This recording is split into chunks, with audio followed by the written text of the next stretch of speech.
Nah, itu dia uniknya program ini.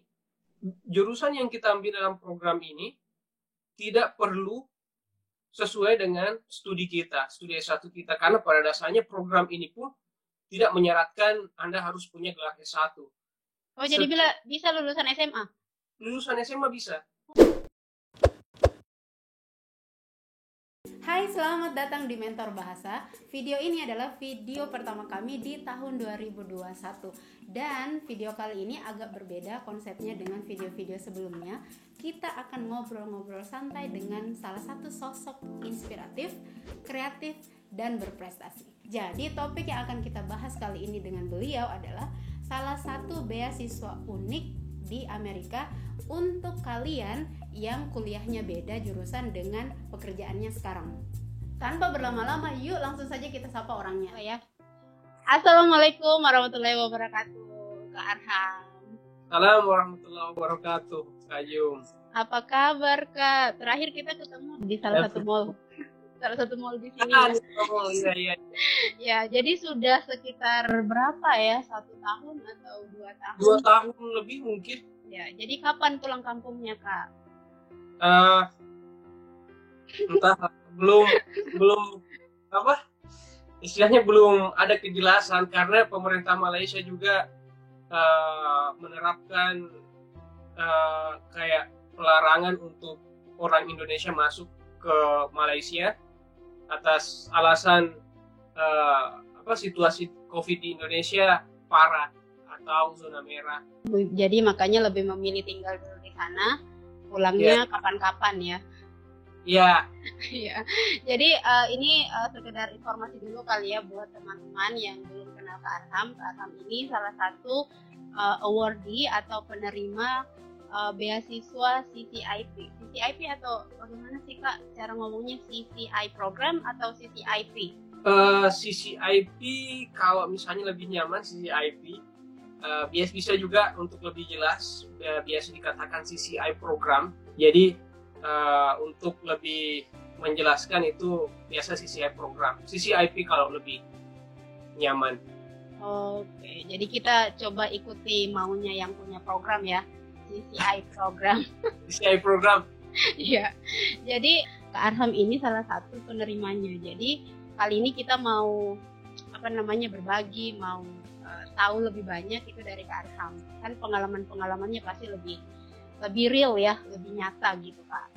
Oke Kak Arham, jadi kita mau tahu dulu ya tentang Kak Arham ini siapa, kuliah di mana dulunya, sekarang kerja apa, apakah jurusannya sama kerjaannya sekarang nyambung apa tidak. Jadi semuanya kita perlu tahu tentang itu dulu Kak, sebelum kita ngobrol lebih jauh tentang CCI program. Nama saya Muhammad Arham, panggilan Arham. Saya alumni jurusan Sastra Inggris Universitas Hasanuddin, fokus linguistik. Kemudian aktivitas di luar kampus, saya di jurnalistik radio. Bahkan setelah sarjana pun saya masih aktif di jurnalistik radio, di Fajar FM lebih tepatnya. Kemudian saya beberapa kali juga terlibat dalam beberapa proyek penulisan, misalnya di pembuatan majalah di NGO dan juga di aktivitas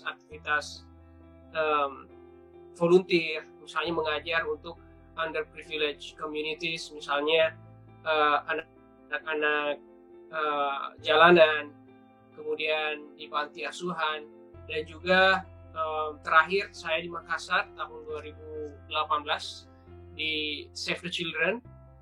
Proyek saya berlokasi di tempat area pembuangan sampah Tamangapa, dan proyek saya menulis bagaimana kehidupan sosial orang-orang di sana dan bagaimana pendidikan anak-anak di sana dan kesempatan mereka untuk memperoleh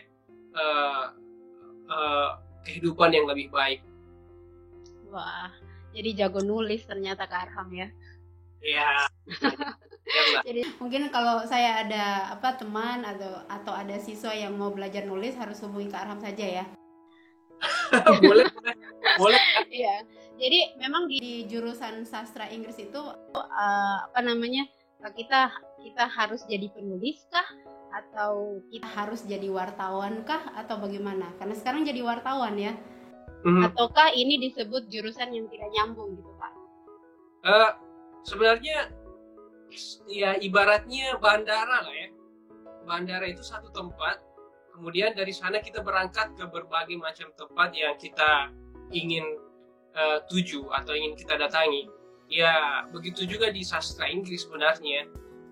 Sastra Inggris bagi saya adalah sebuah pintu untuk berangkat ke berbagai macam tempat, karena bahasa Inggris sebagai lingua franca sendiri, sebagai bahasa yang paling banyak dipakai di seluruh dunia, membuat saya bisa mengakses berbagai macam sumber-sumber pembelajaran, bisa berkenalan dan berdialog, berdiskusi dengan orang-orang dari seluruh negara dan bangsa. Dan bukan cuma bahasanya, kita juga bisa belajar budayanya yang orang-orang yang tidak bisa berbahasa Inggris pun saya bisa tahu latar belakangnya. Melalui latar belakangnya saya bisa memulai sebuah interaksi, meskipun itu tanpa bahasa yang formal, tapi tetap bisa berinteraksi. Jadi dari untuk bidang profesi sendiri sebenarnya sastra itu sangat fleksibel dan sangat acceptable di berbagai macam bidang. Dulu saya sangat banyak di bidang jurnalistik, tapi sekarang saya di bidang IT. Tapi ya lain lagi. Ya lain lagi. Nah, di sastra Inggris benar-benar seperti kayak saya bisa menjelajah ke berbagai tempat dengan melalui jurusan ini. Ya, karena yang saya tahu kebanyakan ya sastra Inggris biasanya mereka jadi, atau sastra ya, mereka jadi penulis misalnya, terus ada yang jadi penerjemah misalnya. Tapi untuk yang jadi jurnalis atau bahkan sekarang IT agak jauh ya, Kak. Jadi bahkan yang paling yang paling bikin saya kagum sama Kak Arham itu tulisannya sudah dimuat di VOA. Itu yang kok bisa Kak langsung masuk ke VOA, tembus tulisannya, itu gimana ceritanya, Kak? Waktu itu melalui program CCIP program ini, saya untuk memenuhi persyaratannya atau requirement yang harus kita lakukan di sana, yaitu magang selama 100 jam dimanapun, yang penting 100 jam. Nah, saya mendapat kesempatan, saya ketemu dengan ketika saya jalan-jalan mengunjungi sebuah pameran budaya Indonesia, waktu budaya Bali yang dipamerkan, saya bertemu dengan seorang wartawan yang ternyata berasal dari VOA. Nah, saya bercakap, karena mereka juga orang Indonesia kan, saya bercakap dan menanyakan kesempatan magang di VOA Washington DC, dan dia sangat welcome dan menjelaskan bagaimana kesempatan saya di sana. Terus setelah itu saya mencoba sesuai dengan yang disarankan, dan akhirnya saya tembus, dan saya ya kan orang Indonesia ya, ditempatkan di berita-berita Indonesia, atau apa istilahnya, newsroom Indonesia, yang semuanya dikawali oleh orang-orang atau wartawan-wartawan Indonesia yang kerja di Washington DC. Nah, di sana saya berinteraksi dan mendapatkan kesempatan bekerja di beberapa proyek yang berbeda. Kayak proyek di radio saya pernah mendapat kesempatan juga, tapi kebanyakan saya handle proyek digital kontennya, yaitu website. Nah, saya belajar juga tentang bagaimana memproduksi berita, short video dalam short video, dan menerjemahkan berita-berita dari berita wire news istilahnya ya, kayak Reuters, AFP. Nah, itu semua sumber berita yang bisa dicaplok oleh news media manapun. Nah, itu yang saya ambil. Ini agak teknis lah ya.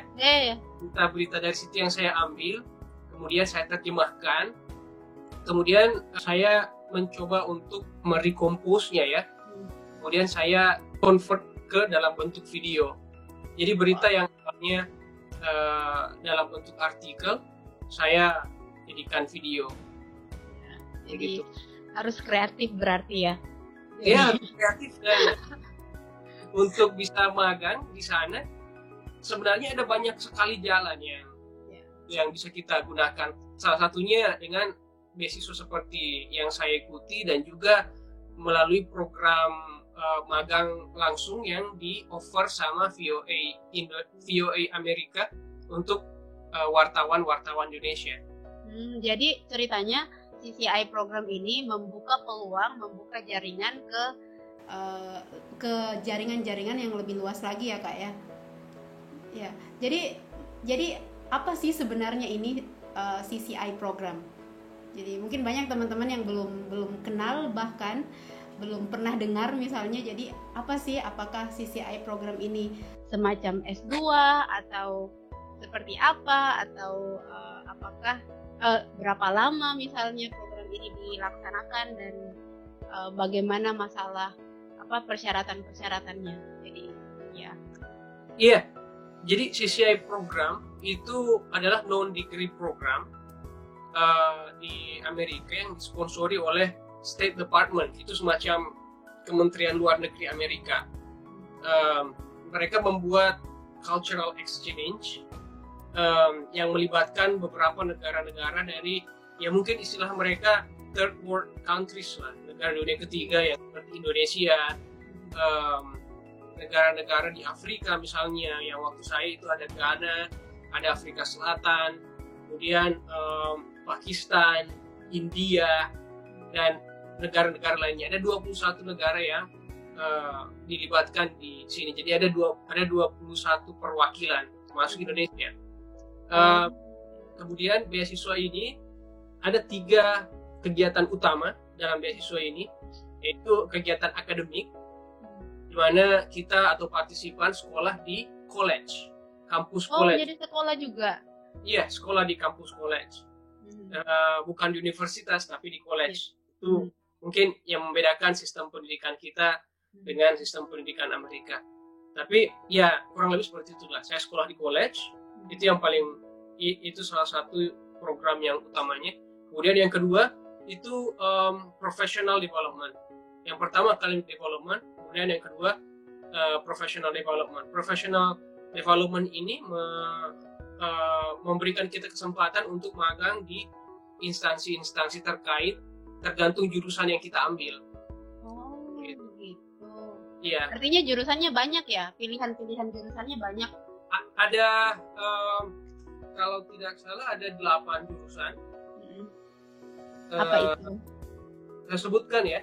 Ada agriculture, jadi anak-anak pertanian, atau bahkan jadi beasiswa CCI ini tidak mengharuskan kita untuk punya pengalaman pekerjaan yang harus jadi PNS atau di instansi-instansi pemerintah atau instansi swasta yang istilahnya populer lah. Bahkan misalnya untuk agriculture ini, kalau kita pernah melakukan usaha yang terkait pertanian di kampung misalnya, ya sekedar membantu jual bibit lah begitu. Nah itu bisa menjadi satu pengalaman yang kita offer di application kita atau di essay kita. Nah itu salah satu jurusannya. Kemudian ada juga applied engineering.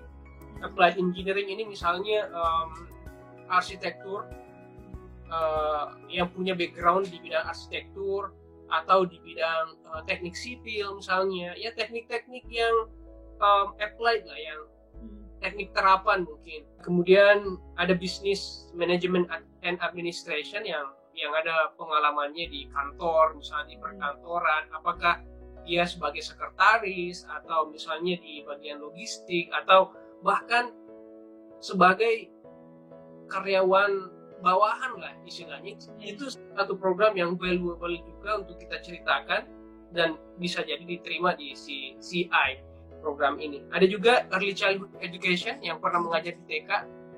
Oh, jadi ada beasiswa untuk orang-orang yang mengajar di TK. Iya, betul. Sampai di sana juga mereka akan magang di sekolah-sekolah TK atau di apa istilahnya lagi, tempat sekolahnya anak-anak sebelum TK, yang early childhood education ya. Early childhood education lah, kan banyak tuh sekarang di Makassar. Kayak PAUD-nya ya. PAUD, nah itu dia. Yeah. banyak seperti itu juga tempat magangnya. Juga kayak information technology. Ya, saya punya satu pengalaman yang unik ya. Ini sebelum saya apply program ini, saya mengetahui satu teman saya, senior saya di depannya, yang juga pernah mengikuti atau terpilih dalam beasiswa CCI ini. Dan dia jurusannya ketika CCI itu Information and Technology. Terus lucunya, ya mungkin bukan lucu ya, unik aja begitu, karena pengalaman yang dia ceritakan, tuliskan di esainya itu adalah ketika dia menjadi penjaga warnet. Jadi itu yang membuat dia unik gitu. Itu yang dia ceritakan. Belum ke hal unik atau tidak uniknya sih, tapi kayak bagaimana dia bisa menuliskan pengalaman dia dengan menarik sebagai penjaga warnet. Jadi ketika menjaga warnet, dia belajar tentang how to serve the consumer, the customer misalnya. Terus bagaimana hal-hal teknis dia hadapi, misalnya kalau di warnet kan ada kayak bagaimana menghubungkan satu komputer ke komputer lain. Betul. Harus ada hubnya begitu. Dan dia jelaskan secara teknis juga. Jadi kelihatan lah bagaimana dia tahu dan benar-benar serius dalam pekerjaannya sebagai penjaga warnet. Kan kalau penjaga warnet mungkin dalam bahasa Indonesia itu kedengaran kayak penjaga warnet sih, mungkin kalau di Makassar lah ya. Tapi kalau kita tuliskan dalam bahasa Inggris misalnya internet shopkeeper misalnya, internet service staff misalnya, nah itu bisa jadi keren gitu kan. Kalau jatuhnya keren ya. Jatuhnya keren. Nah, selain IT ada juga media. Nah, ini media yang saya ikuti. Saya mengambil media ini banyak jenisnya juga. Ada media jurnalistik, media radio, media movie making misalnya, atau social media. Nah, yang saya ambil itu jurusan saya itu journalism and new media. Jadi yang punya pengalaman di kepenulisan, ya dalam penulisan apa saja lah, bahkan juga bisa kayak pernah menjadi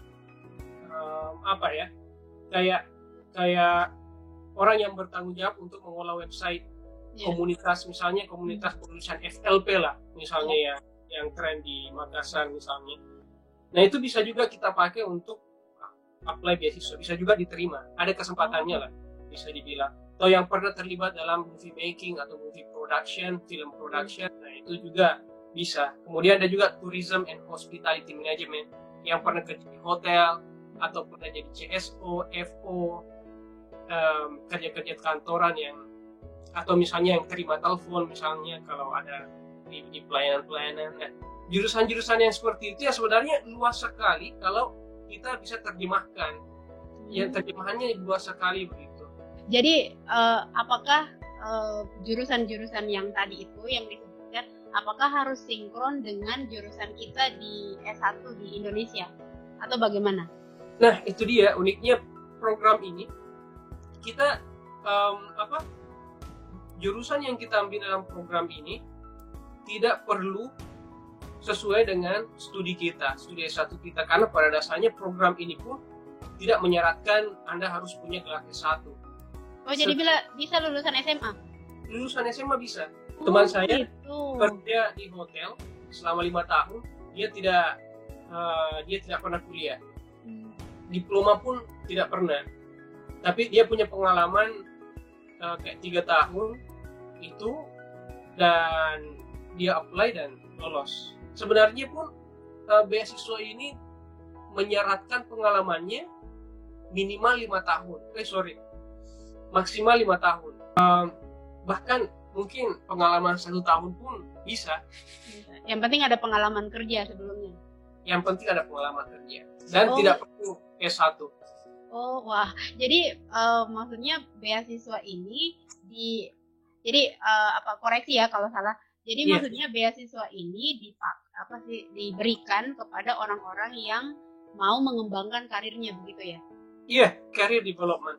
Jadi misalnya ini contohnya, misalnya saya jurusan apa contohnya ya?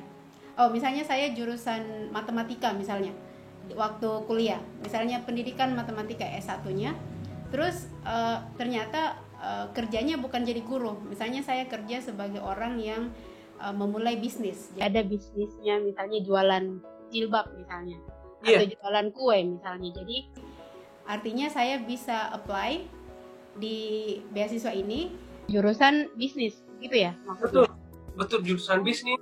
Bahkan bisa juga di jurusan hospitality management misalnya. Kalau misalnya Kak Yu mau meng-highlight atau meng-emphasize pengalaman Kak Yu di bidang how to serve the customers better hospitality management, macam gitulah. Jadi ini yang di sini uniknya ya. Jadi bisa jadi apakah ada potensi misalnya semakin jauh jurusannya waktu kuliah dengan karirnya sekarang, apakah lebih berpotensi diterima atau bagaimana kira-kira? Saya bisa katakan iya. Mereka melihat bagaimana kita komitmen, bisa dibilang komitmen dan punya keseriusan di bidang yang kita yang sedang kita geluti. Hanya wartawan atau bahkan menjadi pegawai McDonald's misalnya, atau misalnya kerja di area di Kima misalnya, yang kawasan industri ya. Iya, ada juga beberapa senior saya yang keterima di program ini dan menceritakan pengalamannya ketika bekerja di Kima sebagai staf administrasi, ada juga staf logistik juga. Wah, jadi bisa sangat besar peluangnya ya buat teman-teman yang mau mengembangkan karirnya. Sangat sekali. Jadi syarat-syaratnya apa Kak? Misalnya contoh saya ada teman, dia misalnya lulusan SMA terus mau langsung ikut program ini. Apakah bisa langsung atau harus ada pengalaman kerja dulu atau bagaimana? Terus harus bisa bahasa Inggris tidak? Nah, kalau tentang bahasa Inggrisnya pun bisa dibilang sangat fleksibel karena dia membutuhkan TOEFL, tapi TOEFL-nya ya bolehlah saya bilang cuma 450 Ji. 450? Iya, 450 jadi tidak cukup ringan ya?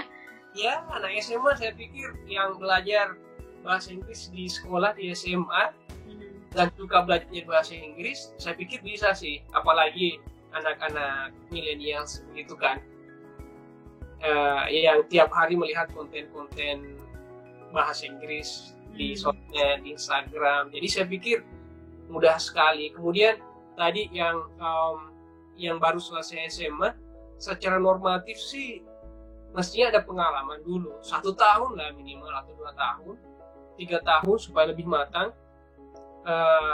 Untuk bisa menceritakan, ya mungkin membuktikan lah ya bahasanya, membuktikan dalam bentuk esai bagaimana dia berkegiatan, bagaimana dia bekerja dalam bidang itu, terus apa yang membuat dia ingin lebih ahli di bidang tersebut yang sedang dia geluti. Jadi harus bisa bahasa Inggris ya, minimal bisa bercakap-cakap atau bagaimana? Apakah ada wawancara dalam bahasa Inggris atau bagaimana? Kan ada esainya. Esainya pasti dalam bahasa Inggris ya? Betul. Terus apa ada itu wawancaranya misalnya? Apakah wawancaranya juga dalam bahasa Inggris atau bisa bahasa Indonesia? Wawancara itu tahap kedua. Tahap pertama itu esai, mengisi aplikasi. Aplikasinya ya, nah ini mungkin salah satu yang sulit ya. Karena yang pertama esainya itu ada 8 esai. Mungkin kalau saya total ada 1000 kata lah kurang lebih untuk esai itu, tapi pertanyaannya beda-beda. Dan ya pertanyaannya bisa lah kalau mungkin ini merupakan kayak pengalaman pertama isi esai, ya bisa dibantu sama siapa begitu, dan sangat bisa doable sekali lah istilahnya. Kemudian transkripsi ijazah SMA dalam bahasa Inggris juga. Dalam bahasa Inggris, ya dalam bahasa Inggris, dan yang aslinya fotokopi KTP kalau sudah sarjana, fotokopi ijazah asli, dan ijazah yang sudah terlegalisir dan diterjemahkan. Oh, jadi semuanya harus diterjemahkan ya? Semuanya harus diterjemahkan. Tapi bisa pakai jasa penerjemah ya? Untuk jasa penerjemah mereka dan lain-lain. Iya, mereka sebenarnya mau kalau ijazahnya itu diterjemahkan sama penerjemah tersumpah. Oh, jadi harus betul-betul formal ya? Betul-betul formal, dan kalau di Makassar ada semuanya. Oke. Ya, aman Ji. Aman Ji. Iya. Jadi apakah ada batasan umurnya Kak? Misalnya sampai batas umur sekian sudah tidak boleh mendaftar beasiswa ini? Tidak ada batas umur. Tidak ada batas umur? Waktu angkatan saya ada yang partisipan dari NTT, namanya Om Stefan siapa begitu. Dia di jurusan Hospitality and Tourism. Dia itu ya range umurnya antara 40-50. Dia sudah senior banget begitu. Dan dia termasuk salah satu pesertanya. Dan di Papua juga ada kawan saya namanya Sarlota. Sarlota itu umur ya begitu juga 40 sampai 50. Yang paling muda angkatan saya itu umur 18 tahun. 18 tahun. Wow. 18 tahun. Ini mungkin membuat beasiswa ini unik ya, karena iya, betul. Tidak ada batas umur. Ya. Jadi jadi setelah itu berangkat ke sana tahun berapa Kak? Saya berangkat terpilih 2017-2018. Ya. Jadi berapa lama Kak durasi persiapannya sebelum berangkat? Supaya teman-teman di sini yang nonton tahu, paling tidak mereka bisa menyisihkan waktunya sekian bulan misalnya. Apa dulu yang disiapkan, terus bagaimana prosesnya, tahap-tahapnya. Oh, gitu. Itu kronologi ininya lah ya. Ya. Proses mendapatkan beasiswa. Beasiswa ini umumnya atau biasanya buka di akhir tahun, Desember kalau tidak salah. Emang kemarin dia buka Desember, terus tutup atau deadline itu kalau tidak salah 2 hari yang lalu, 3 hari yang lalu. Oh, jadi bahkan kondisi pandemi begini masih terbuka. Oh, begitu. Kemarin sempat ini sih ada penyesuaian. Jadi partisipan yang terpilih harus menjalani prosesnya dulu di Indonesia selama setengah semester kalau tidak salah. Nah, baru setelah itu diberangkatkan ke Amerika. Ya, meskipun harus secara online, kelas-kelasnya harus secara online, webinar dan lain, tapi pada akhirnya pun mereka berangkat ke Amerika. Dan semuanya 100% dibiayai ya? Fully funded? Mulai dari 100% fully funded, mulai dari wawancaranya yang bertempat di Jakarta. Kalau kemarin kan pandemi lah ya, tapi kalau tidak salah itu online secara webinar. Kalau saya dulu mulai dari wawancara ke Jakarta, semua itu pesawatnya ditanggung, terus tempat tinggal di hotel juga di Jakarta ditanggung. Itu proses wawancara awal. Sudah lagi proses cek kesehatan, dan ada semacam pre-departure training. Nah, itu kita ketemu dengan supervisors kita di Amerika nantinya, atau direktur programnya datang ke Indonesia untuk memberikan kayak selayang pandang tentang program ini gitu. Jadi itu juga ditanggung, semuanya ditanggung. Wah. Bahkan pulang pun di Amerika juga tentu saja semua di cover, mulai dari uang kuliah, tempat tinggal, uang jalan-jalan pun ada. Ada uang jalan-jalan juga. Ada. Bahkan pulang pun sampai di Indonesia, untuk partisipan yang berada di luar Jakarta, mereka diberikan uang saku untuk balik ke kampung di luar dari tiket pesawat ya. Jadi mulai dari keluar rumah sampai kembali ke rumah, buka pintu semua ditanggung. Wah. Jadi programnya selama berapa? 1 tahun atau setengah tahun atau bagaimana? 2 semester lebih tepatnya. 2 semester. Iya, kalau hitungan bulannya kurang lebih 10 bulan lah. 10 bulan ya. Jadi yang langkah awal dalam proses ini yang perlu disiapkan itu apa? Apa namanya? Esai kah dulu atau bagaimana? Otomatis pasti belajar bahasa Inggris dulu ya. Pasti. Ya, pasti kan ada pengalaman kerja ya. Itu yang pertama ya. Iya. Terus belajar bahasa Inggris. Mungkin secara konkret kita menargetkan untuk bisa dapat nilai TOEFL lebih dari 450. Itu sudah cukup. Tidak perlu sampai 500 ya. Tidak sampai 500. Sampai tahun kemarin pun masih 450 kalau tidak salah. Jadi kalau sudah dapat 451 misalnya, bisa. Lumayan lah ya. Iya. jadi apa, pengalaman kerja yang pertama minimal 1 tahun ya. Pengalaman kerja. Mereka tidak bilang kayak 1 tahun 2 tahun sih, yang penting ya. Mereka bilang 2 tahun cukup lah. Pokoknya ketika kita bisa merasa menjelaskan tentang pekerjaan kita dalam esai itu sudah bisa sih. Oke. Ya, jadi karena dari esai ini mereka bisa memutuskan misalnya anak ini misalnya memang betul-betul butuh pengembangan supaya lebih bagus lagi nanti pada saat kembali ke Indonesia, gitu ya? Betul. Ya. Jadi pengalaman kerja nanti jurusannya sesuai dengan bidang kerjanya pada saat di Indonesia, gitu. Terus yang kedua belajar bahasa Inggris, paling tidak target 450 TOEFL-nya. Setelah itu apa lagi Kak? Mungkin lebih banyak mengenal tentang American culture. Kayaknya pun banyak ditanyakan tentang, bukan ada beberapa pertanyaan kan ketahui tentang budaya Amerika dan bagaimana persiapan kita secara mental atau secara akademik dan profesional ketika kita di sana ya. Untuk menjawab pertanyaan-pertanyaan itu saya pikir setidak-tidaknya kita ada tahu lah tentang American culture, dan sebenarnya accessible banget. Kayak film-film Hollywood pun bisa jadi referensi juga, atau bahkan lebih kuat kalau kita pernah baca-baca buku novel-novel Amerika misalnya, atau kita pernah berkunjung ke American Corner misalnya. Jadi harus tahu wawasan tentang budaya Amerika sama kebiasaan-kebiasaan orang di sana kali ya. Jadi supaya kita tidak kaget misalnya sampai di sana.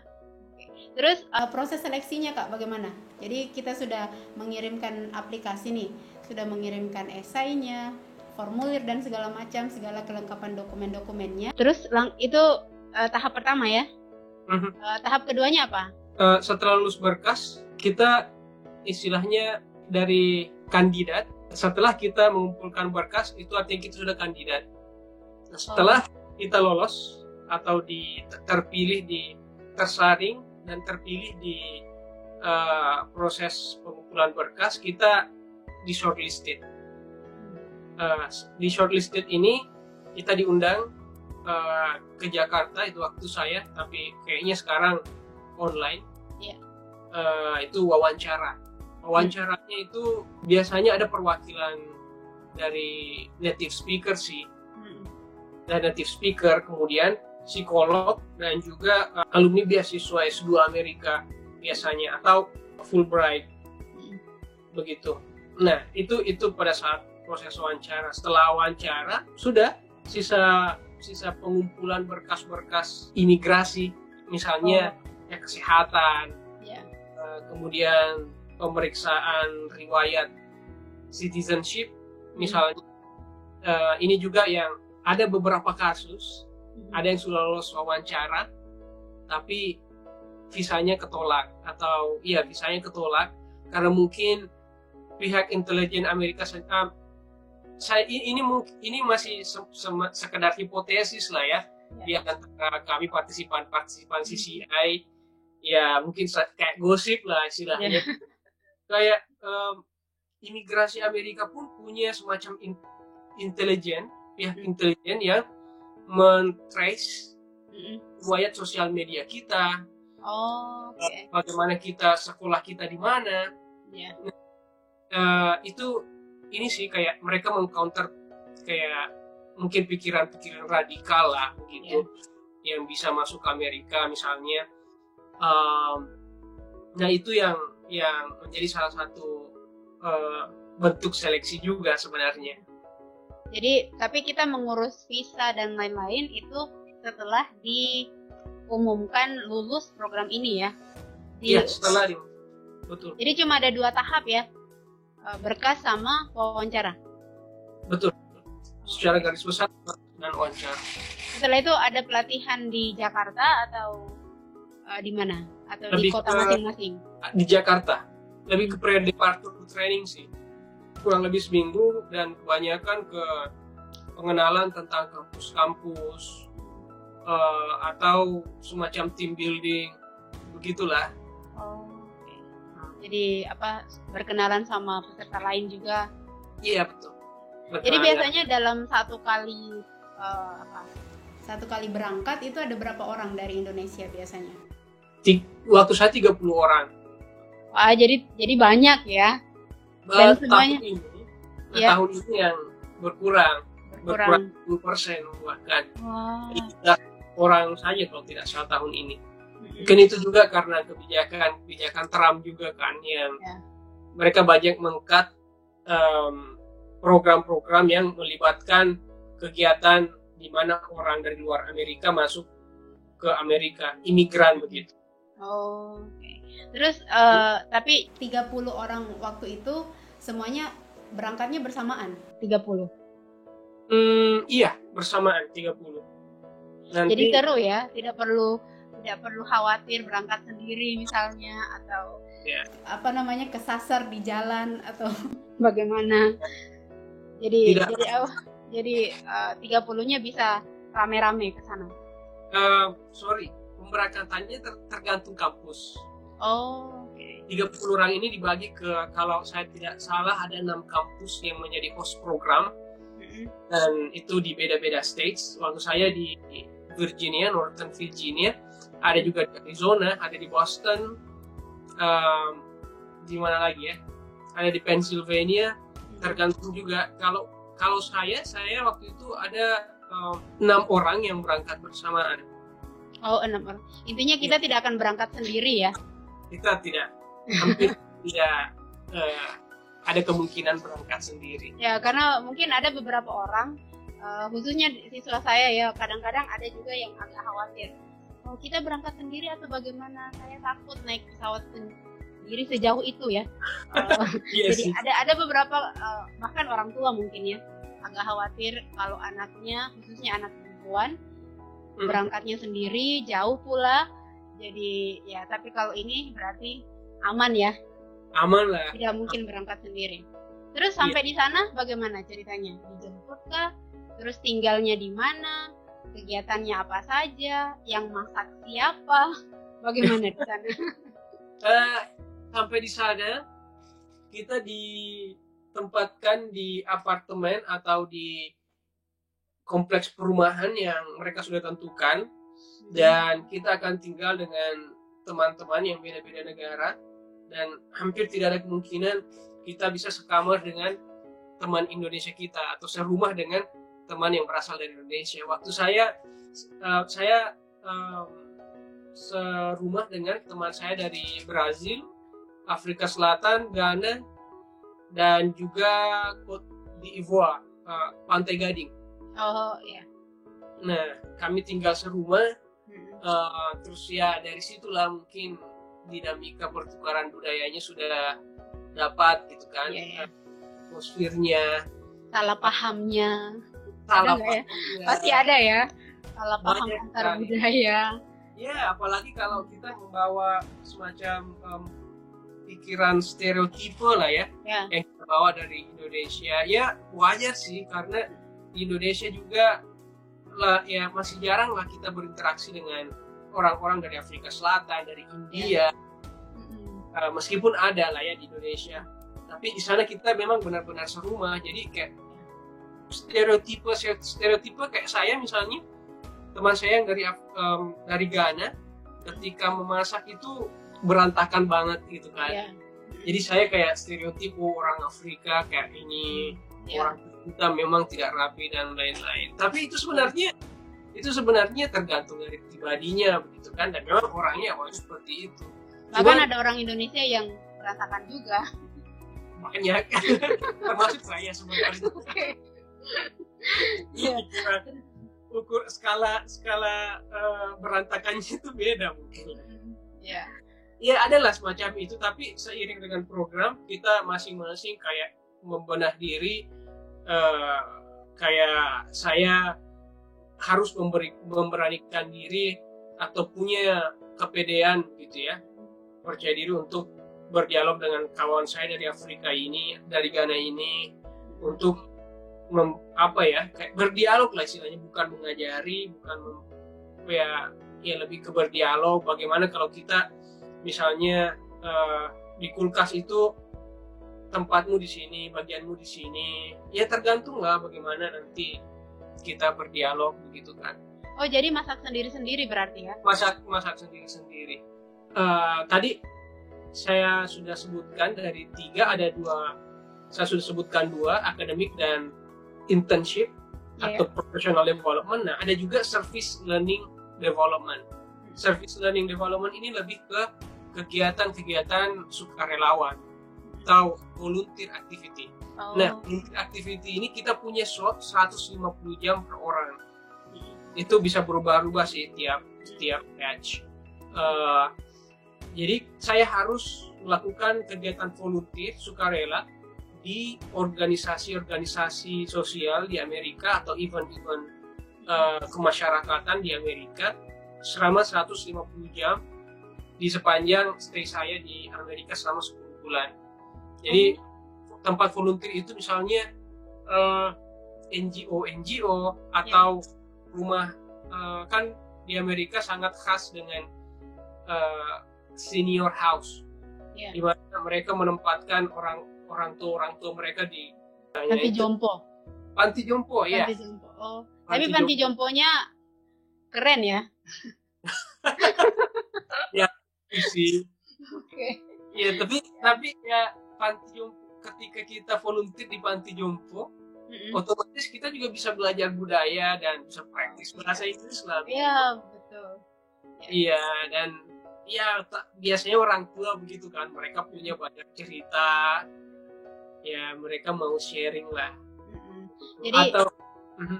Jadi artinya kalau kita ada pengalaman organisasi di Indonesia, bisa jadi akan membantu kita lebih mudah beradaptasi ya di sana. Iya, lebih mudah beradaptasi di sana dan bisa menjadi nilai plus di aplikasi kita, di esai kita. Oh, jadi kita bisa tuliskan juga pengalaman organisasi di di formulirnya atau application-nya itu ya? Memang diminta sih. Memang ada? Iya, memang ada, kayak bagaimana pengalaman organisasi kita bisa membuat kita lebih siap untuk menyesuaikan diri beradaptasi di Amerika, dan bagaimana pengalaman organisasi kita bisa membuat kita kayak bertahan dan bersaing dengan partisipan lainnya dalam menjalani aktivitas belajar di kampus, sama internship dan volunteer hours-nya. Karena memang tidak bisa dinafikan kita benar-benar berkompetisi dari antara satu dengan yang lain di sana. Kayak kau sudah berapa jam gitu volunteermu. Nah, jadi kita kayak berkompetisi gitu loh. Jadi kita cari lokasi volunteer sendiri atau memang sudah ditentukan sama pihak CCI? Tidak ditentukan. Kita bisa cari sendiri. Dan bahkan kita dibantu sih untuk beberapa kasus. Misalnya kalau kita kesulitan mendapatkan tempat volunteer dan internship gitu kan. Kalau saya waktu itu saya melakukan volunteer activities di perpustakaan kampus, perpustakaan kayak county kalau di Amerika, kecamatan begitu. Setiap kecamatan ada perpustakaan umumnya begitu kan. Oh, jadi kayak apa ya di sini? Kayak perpustakaan wilayah. Wilayah. Iya. Iya. Oh, jadi bisa volunteer di perpustakaan juga ya? Perpustakaan juga bisa. Bahkan di event-event kebudayaan pun, waktu saya ke Washington dan ketemu dengan wartawan VOA itu saya volunteer di exhibition Indonesia tentang Bali, dan tugas saya waktu itu menjelaskan kepada pengunjung tentang budaya Bali dan budaya Indonesia. Dan itu saya sedang volunteer. Jadi volunteer itu kayak gitu, kita bantu-bantu kegiatan tanpa dibayar. Ya. Jadi pada saat kita diberangkatkan, misalnya hari ini kita berangkat, apakah kita sudah tahu kita akan magang di mana atau nanti sampai di sana baru cari? Atau bagaimana? Nanti sampai di sana baru kita cari. Jadi memang kita tetap dituntut harus mandiri berarti ya? Sangat mandiri sih. Iya, itu yang mereka ingin bangun dari kita, dan lingkungannya pun sangat efektif karena kita setiap state kan, setiap kampus itu ada supervisorsnya masing-masing, orang Amerika di sana yang menjadi supervisor kita. Nah, tugas mereka itu mengevaluasi kita in weekly basis atau monthly basis. Kita ada pertemuan dengan dia, terus apakah itu one-on-one atau misalnya per grup. Nah, itu semua yang sih membantu kita untuk ada di teman-teman curhat tak begitu. Oh, oke. Tentang kerjaan tentang kampus. Bahkan beberapa kasus misalnya teman saya tidak senang dengan cara seorang dosen mengajar. Nah, dia sampai ke situ dipindahkan. Oh, ya. Tapi kalau misalnya sampai sana kita sudah taruhlah berapa ya, 1 minggu misalnya, magangnya belum dapat, misalnya tempat magangnya. Apakah kita harus curhat misalnya ke supervisor, apakah saya bisa dibantu atau bagaimana? Atau memang harus 100% mandiri untuk mencari tempat magang? Bahkan tanpa curhat pun, sebulan, 2 bulan, 3 bulan misalnya kita belum dapat tempat magang, itu kita ditanya, kenapa kamu dapat tempat magang, begitu kan. Bahkan ada teman saya, dia jurusan teknik otomotif, dan tempat magang dia ya menurut dia lah ya, penjelasan sangat sulit mendapatkan tempat magang. Nah, dia akhirnya dicarikan dan akhirnya bisa mendapatkan tempat magang sekitar 2 bulan sebelum program berakhir. Jadi dia baru dapat magang setelah 8 bulan di US. Jadi 8 bulan bikin apa dia di sana? Nonton mungkin. Tapi volunteer jalan ya? Itu tetap jalan, itu harus. Terus kelasnya juga tetap jalan? Kelas juga tetap jalan. Jadi kita benar-benar ini sih kayak, iya bisa dikatakan sibuk. Ada waktu kita benar-benar sibuk. Ada waktu yang benar-benar kita punya kesempatan untuk explore atau bahkan jalan-jalan ke state yang lain. Oh iya, betul-betul. Terbreak misalnya. Jadi ada liburnya juga ya? Ada liburnya. Bahkan saya waktu itu, ini pengalaman saya ya. Waktu itu masih waktu kuliah, saya memberanikan diri ke New York karena jaraknya juga kayak Makassar Sidrap gitu kan, kayak jadi kampung. Dan di New York saya ketemu sama KKSS, Kerukunan Keluarga Sulawesi Selatan. Yang harusnya kita ketemu di situ ya. Tapi kita kayaknya di ini ya. Ya, saya masih jauh, lebih ke pelosok daerah New York ya. Nah, itu dia di daerah New York juga ternyata. Ya, saya jadi ada KKS di situ. KKSS, saya memberanikan diri karena waktu itu ada kunjungan Yusuf Kalla ke KKSS New York. Saya berniat untuk meliput kegiatan mereka. Meskipun yang saya dapat akhirnya persiapan kegiatan peresmian KKSS di sana, tapi saya bisa ketemu dengan orang-orang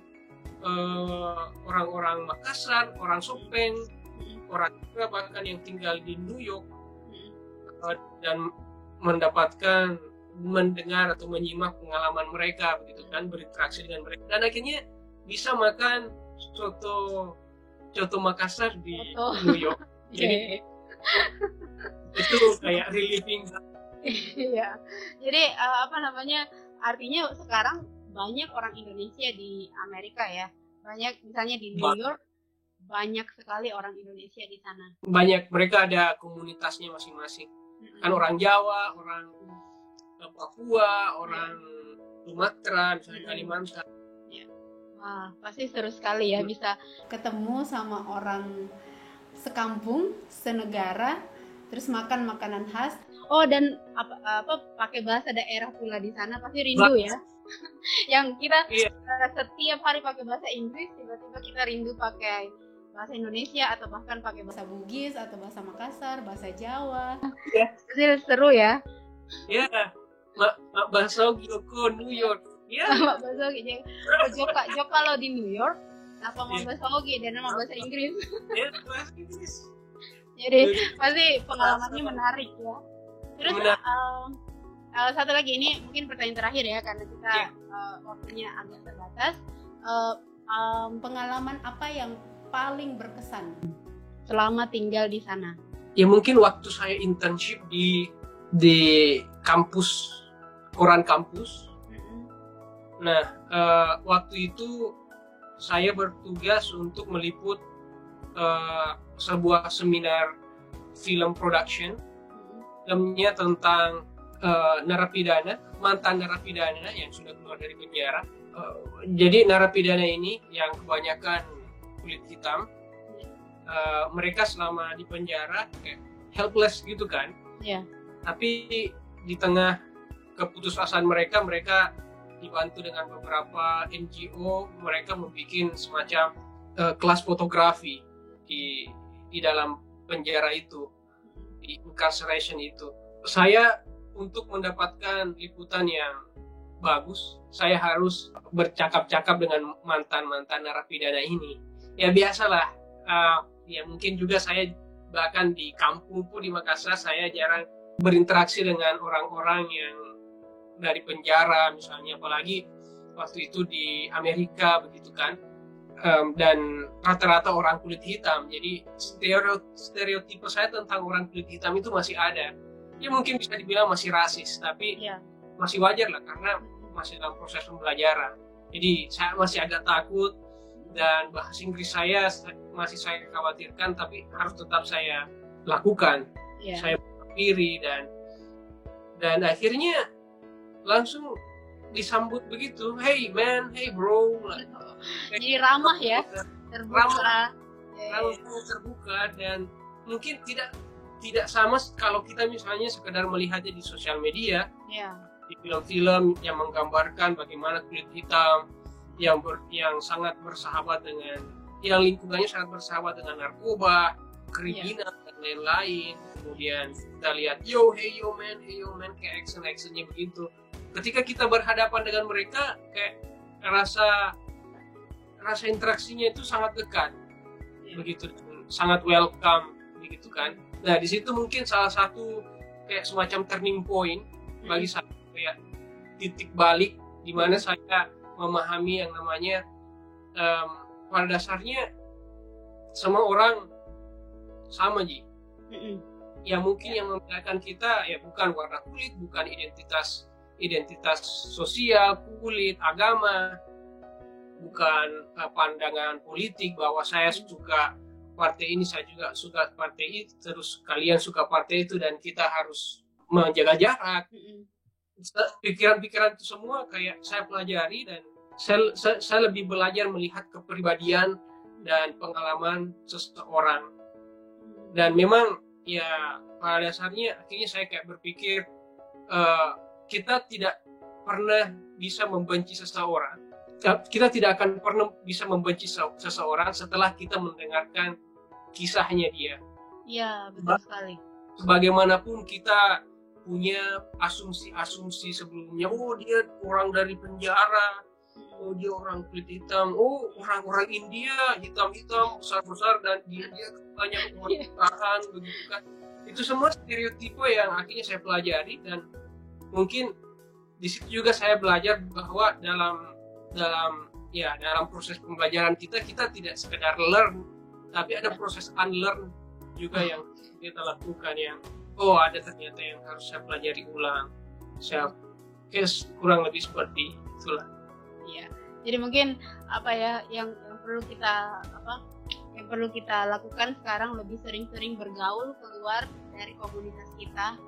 Bergaul dengan orang-orang yang berbeda dengan kita, entah itu beda agama, beda suku, beda kulit, supaya wawasan kita juga lebih terbuka, menerima perbedaan itu bukan sebagai hal yang perlu dipertentangkan misalnya.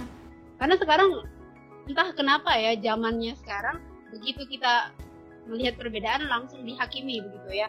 Oh dia salah, dia ini, padahal ini konteksnya cuma berbeda saja ya.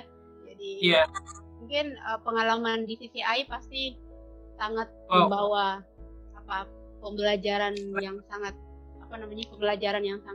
penting di kehidupannya Kak Arham ya. Menghargai perbedaan tanpa harus mempertentangkannya ya. Wah, betul sekali ya. Baik, yang paling terakhir, apakah ada pesan-pesan buat teman-teman di luar sana yang mau ikut program ini? Sebagai penutup ya. Untuk memberi saran lah ya. Iya. Saya harus kita harus mengetahui bahwa setiap orang punya kondisi dan situasi masing-masing. Ya, ada orang yang mungkin bagus tapi bahasa Inggrisnya kurang. Ada orang yang bahasa Inggrisnya bagus tapi secara finansial mungkin kurang, dan itu mempengaruhi mental dia untuk mendaftar, atau bahkan sekedar untuk pede saja memberanikan diri untuk mendownload esainya pun tidak mungkin saya untuk apply di program.